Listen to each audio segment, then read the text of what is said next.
Қалайсың? Барлығы iPhone 13-тің iPhone 12-ден ешқандай айырмашылығы жоқ деп шулап жатқан кезде, тек қана камерасында деп шулап жатқан кезде, біз сіздермен қазір осы видеода iPhone 13 пен iPhone 12-нің нақты қандай айырмашылығы бар екенін талқылайтын боламыз. Бірақ видеоның соңында iPhone 12-сі барлар iPhone 13-ті алуға бола ма? Тұрарлық па өз бағасына? Және де iPhone 13-ті в целом вообще алуға бола ма? Осы видеода білетін боласыздар. Сондықтан видеоны аяғына шейін көріп, видеоға лайк басып, каналға жазылып, комментария қалдырсаңыздар, бастайық. Осы видеода достар біз iPhone 13 пен iPhone 12-ні ғана салыстырамыз. Pro Max пен шатастырмаңыздар. iPhone 12 мен iPhone 13-ті салыстырамыз. Pro версиясы ол кішкене басқашалау келеді. Келесі видеода оны міндетті түрде сіздерге көрсететін боламыз. Pro мен жай iPhone 13-тің айырмашылығын. Apple компаниясы сіздермен қазір официальный сайтын ашамыз, сол жерде талқылайтын боламыз. Бірінші талқылайтынымыз бағасы. Apple компаниясының өзінің сайтында, официальный сайтындағы бағасын айтам, бірақ әр жерде, әр қалада әртүрлі болуы мүмкін. Яғни Каспийда әртүрлі, басқа Технодомда, Сулпакта әртүрлі техникалық тауарлар сататын дүкендерде әртүрлі болуы мүмкін. Сондықтан арасын жуықтап айтатын болам. Apple компаниясының официальный сайтына кіреміз. Бұл жерде iPhone 12-нің бағасын көрсетіп қойған, яғни теңгемен аударғанда 390 мың теңге, жуықтағанда 390 мың теңге. Ал iPhone 13-тің бағасы 480 мың теңге. Егер разницасын есептейтін болсақ, разницасы 90-100 мың теңгенің шамасында. Яғни бір қымбат сияқты, 100 мың теңгеге қымбат iPhone 13, бірақ жоқ. Қой отырыңыздар. Бұл жерде iPhone 12-нің 64 гигабайттық бағасы жазылған. Ал iPhone 13-тің 128 гигабайтқа бағасы жазылған. Өйткені iPhone 13-те 64 гигабайттығы жоқ. Сондықтан біз iPhone 12-нің 128 гигабайтының бағасын аламыз. iPhone 12-нің 128 гигабайттың бағасы жуықтағанда 420 мың теңгені құрайды. Яғни iPhone 13 480, iPhone 12 420 мың теңгені құрайды. Яғни арасы 60 мың теңге. 60 мың теңгені төлеуге бола ма, болмай ма? Әркім өшет әрине, бірақ қазір сіздермен бірге қарастыратын боламыз. 60 мыңның арасында қанша айырмашылық жатқанын. Яғни iPhone 12-сі барлар iPhone 13-ті ала ма, алмай ма? Тезірек білейік. Айырмашылықтарын айтпастан бұрын iPhone 13-ті шығару барысында қандай түстермен шығарылған айта кетейін. Түстерінде де айырмашылық бар. iPhone 12-де фиолетовый түс болды. Ең қатты бәріне ұнаған фиолетовый түс. Сонымен қоса қара түс болды. Қара түс пен фиолетовый түсті iPhone 13-те алып тастаған. iPhone 13-те енді ақшыл розовый түс пайда болды да, сонымен қоса жасыл түсті. Ақшыл-жасыл салатовый түс дейді, сол салатовый түсті алып тастады. iPhone 12-де 6 түс болса, iPhone 13-те 5 түсті ғана қалдырды. Түстері бағасын шештік, енді әрі қарай жүрейік. Бұл жерде дисплейінің дюймі. Ешқандай разница жоқ. Дюймі 6-та 1, екеуінде де iPhone 13-те де, iPhone 12-де де. Екеуінде де 5G форматта. Тағы бір енді басты ерекшелігі барлығының көріп жүргені, мемдарда өздерін көріп қалған шығарсыздар. Басты ерекшелігі iPhone 12 мен iPhone 13-тің камераларында, орналасуында бастысы. Екеуінің iPhone 12-те бірінің астына бір орнатылған болса, iPhone 13-те бір-біріне қарама-қайшы орнатылған. Неге екенін қазір түсіндіретін боламыз. Бірақ басты дизайнның корпусының ерекшелігінде осы камералардың орнатылуы басты ерекшеленеді. Яғни iPhone адам ең бірінші қараған бетте сол iPhone 12 мен iPhone 13-тің айырмашылығы бірінші біліп қояды, сол камерасынан біліп қояды. Камераның ішкі жадына үңілетін болсақ, бұл жерде HDR форматта, Dolby Vision мен енді 4K форматында 60 кадр секундына iPhone 13 түсіре алады. Жаңа формат. Ал iPhone 12-де 30 кадр ғана секундына түсіре алатын. Ал енді ода iPhone 13-те 60 кадр. Бұл да бір шама өзгешелігі бар деген сөз. Slow-mo түсіретін адамдарға бұл өте керемет. Екеуінде де диапазоны 2 карттық зумы бар, қалды сол беті. Ішкі жадына өңілетін болсақ, бұл жерде тағы бір өзгешелігі процессоры. Процессорына келетін болсақ, жаңартылған процессор. A15 Bionic процессор орнатылған. iPhone 12-де A14 Bionic процессор орнатылған болса, iPhone 13-те A15 Bionic процессоры орнатылған. Бірақ ішкі жадына өңілетін болсақ, барлық ядерлары бірдей. Екеуі де 6 ядерлік процессор. Графический ішіндегі ядроста бірдей 4 ядерлік процессор. Сонымен қоса жаңа ядерлік системасы да бірдей 16 ядерлік процессор. Бірақ көбісі осыған сұрақ қойды, немене айырмашылығы бар сонда? Жай ғана санында ма 14 пен 15 деген сияқты. Инженерлердің айтуы бойынша бұл процессор орнатылғанның себебі экономдайды, яғни үнемдеуге арналған. Айырмашылық қандай деп сұраған кезде инженерлер былай жауап берді.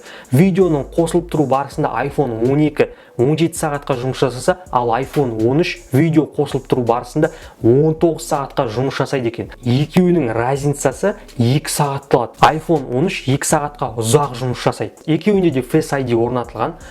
Face ID негізі жаңартуға болады, бірақ оны айтпай қояйын.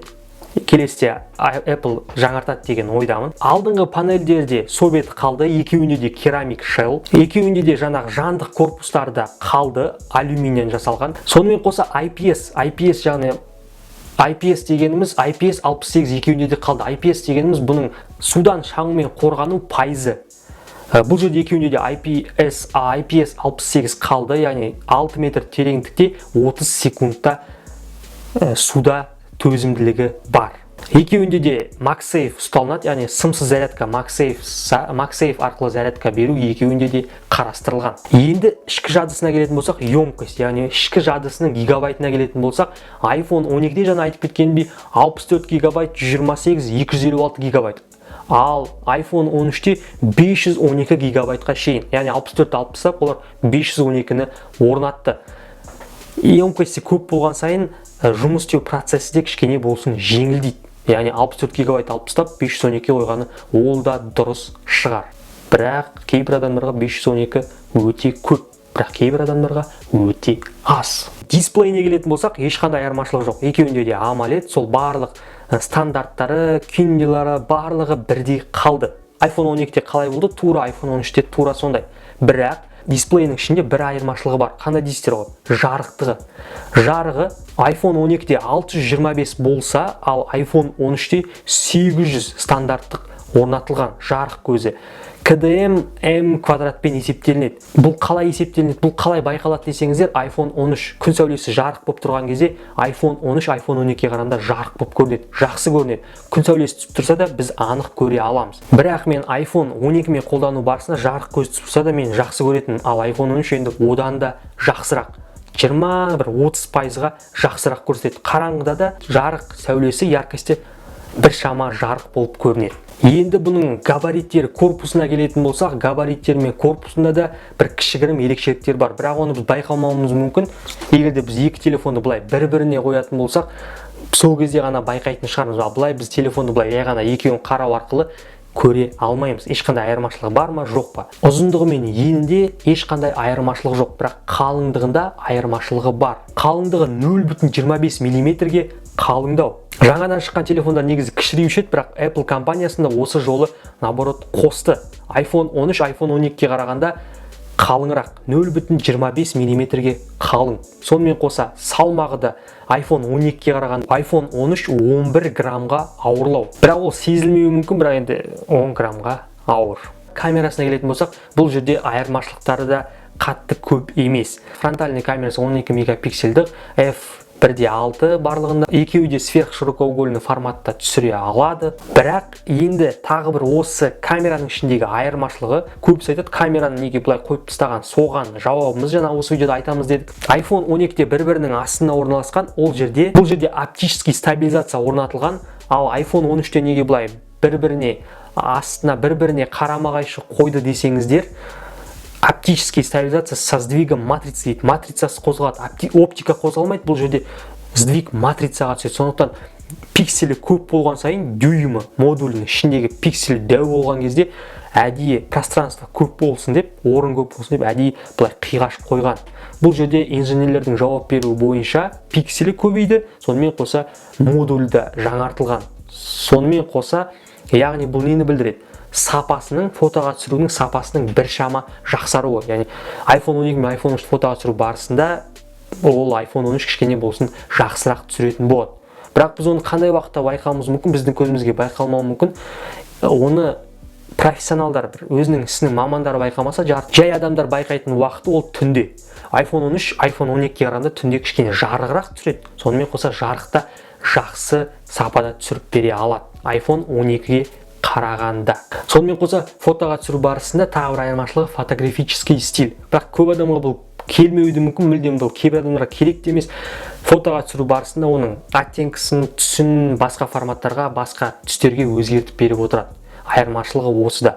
Видео түсіруге келетін болсақ, видео түсіру барысында екеуінде де 4К форматта 30 кадр секундына түсіріледі. Жаңа айтып кеткенімдей, iPhone 13-те 60 кадр секунд, ал iPhone 12-де 30 кадр секундына түсіре алады. Басты ерекшелігі iPhone енді барлығы көріп біліп жүрген ең басты ерекшелік болар, бұл киноэффект қосылуы. Киноэффект артқы фонның размыты болуы. Яғни iPhone 13 басқа объекттен басқа объектіге размыты фон арқылы көше алады. Оны қалай істейді десеңіз, қалай істеу керек десеңіз, жай ғана объектіге бас келіп қалсаңыз болды, сол объект выделенный фонда пайда болады, артқы фоны размыты болады. Егер артқы фонды бас келіп қалсаңыз, артқы фон размыты болады, бергі сіздің адамыңыз, персонажыңыз размыты болып қалады. Ең бір қызығы, бұл кино эффектінің Full HD форматында 30 кадр секундына қана түсіре аламыз. Яғни 4К форматта 60 кадр секундына слоу-момен біз кино эффект ала алмаймыз. Видео таймлапс, стерео звук бәрінде қалды, екеуінде де бірдей, айырмашылықтары жоқ. Сетевой беспроводной связь, Wi-Fi-на келетін болсақ, Bluetooth-на келетін болсақ, ол жерде ешқандай айырмашылық жоқ. Сонымен қоса екеуінің заряд алу барысында да бірдей, тез заряд алғыш 20 ваттан жоғары. 50% зарядты 30 минутта бере алатын тез зарядка алу процесі екеуінде де орнатылған. 20 ваттық поддержкасы бар. Тағы да айта кететін жайт, бұл жерде екеуінде де миллиампер негізі айтылмаған. Бірақ жаңа айта кеткендей, iPhone 13-те жаңа процессор болғандықтан жұмыс істеу режимі iPhone 12-ке қарағанда көбірек. Егер жаңағы видео қосылып тұру барысында 2 сағатқа жақсы жұмыс жасаса, көп жұмыс жасаса, iPhone 13 12-ке қарағанда жай ғана видео стриминг режимінде көру барысында разницасы 4 сағат. iPhone 13 4 сағатқа көп жұмыс жасайды. Аудионы тыңдау барысында жай ғана аудио тыңдайтын болсақ, iPhone 12 65 сағатқа жұмыс жасайды, ал iPhone 13 75 сағатқа жұмыс жасайды. Яғни разницасы 10 сағат. 10 сағат айырмашылығы бар.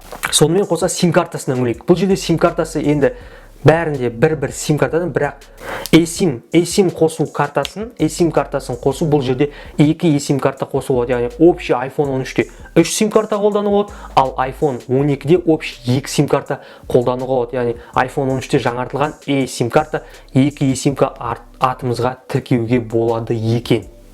Керемет. Комплектациясы келу барысында сол баяғы iPhone 12-де шыққандай кедей комплектация. Екеуінде де жай ғана шнур келеді, Type-C-ден Lightning, басқа түк берілмейді. Яғни сол баяғы кедей комплектация. Қашан өзгертеді, білмеймін. В целом осы достар, разницаларын, қандай да бір айырмашылықтарын толығырақ қарапайым тілде түсіндіре кеттім деген ойдамын. Енді өздеріңіз шешесіздер, разницасы 60-80 мың теңге. Менің ойымша 60-80 мың теңгеге iPhone 12-сі барлар iPhone 13 сатып алудың қажеті жоқ. iPhone 11 болса да, оны келесі видеоларда барлығын қарастыратын боламыз. Негізі iPhone 13-ті алудың соңғы модель болса, сізде iPhone 12 Pro болсын, Pro Max болсын, iPhone 12 болсын, алудың қажеті жоқ. 60 мың теңгеге ешқандай өзгеріс жоқ. Жаңа айта кеткенімдей, бір глобальный сонда түсінбей де көрмей де қалмаңыз, глобальный эффектсіз кино эффект қана аласыз. Бірақ сіз оны да дұрыс қолданбайсыз деген ойдамын. Сондықтан менің ойымша 60 мың теңгеге iPhone 12-сі барлар iPhone 13 алудың ешқандай мәнісі жоқ. Ал бірақ iPhone 12-сі барлардың iPhone 13 пен iPhone 13 Pro мен iPhone 13 Pro Max-тың алудың бір мәнісі бар деп ойлаймын. iPhone 13 Pro мен iPhone 13 Pro Max iPhone 13-ке қарағанда әлде қайда жақсырақ. Характеристика, сыртқы корпусы қаншама айырмашылықтар көбірек. iPhone 13-ке қарағанда Pro мен Pro Max алған дұрысырақ. Келесі видеода достар сіздермен бірге iPhone 13 пен iPhone 13 Pro Max-тың қандай айырмашылықтары бар және қайсысын алған дұрыс екенін шешетін боламыз. Видеоны аяғына шейін көргеніңе рахмет достым. Видеоға лайк басып, осын керек деген достарыңа жібер. Кімде iPhone 12 бар, міндетті түрде жібер. Кімде жоқ, соларға да жібере бер, көрсін, білсін. Барлықтарыңа рахмет. Бізде Instagram, Telegram барлық жерде жазылып кетіңіздер. Барлықтарыңа рахмет. Келесі жүздескенше сау болыңыздар. Сәттілік.